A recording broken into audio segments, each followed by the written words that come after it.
بسم اللہ الرحمن الرحیم۔ السلام علیکم۔ کبھی ہمیں گندم کا مسئلہ ہوتے ہیں، کبھی آٹا کا، کبھی بجلی کا، کبھی وہ یہ مسئلہ، کبھی وہ مسئلہ۔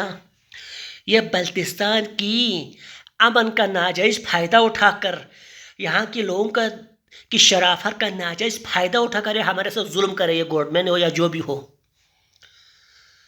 ہمارے شیخ حضرات نے ممبر سے امن امن کہہ کر، امن اچھی چیز ہے، میں امن کے خلاف نہیں ہوں،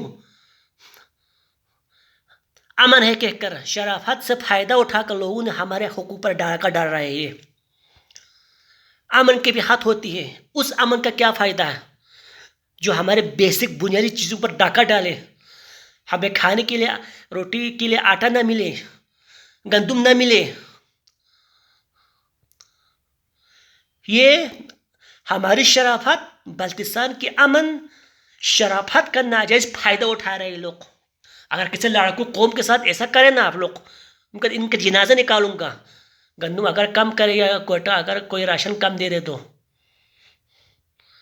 یہ ہمارے ممبر، شیخ ممبران کو بھی میں کہتا ہوں کہ ممبروں سے اپنا خول رکھے، اپنا تھوڑا برم رکھ کے بات کریں۔ حال امن سے کچھ نہیں ہوگا، لوگوں کو کھانے کے لیے گھروں میں راشن نہیں ہے، روٹی نہیں ہے، گندم نہیں ہے، اس امن کا کیا کرنا ہے؟ یہ ہمارا شرافت کا فائدہ نہ اٹھائے آپ لوگ گورنمنٹ۔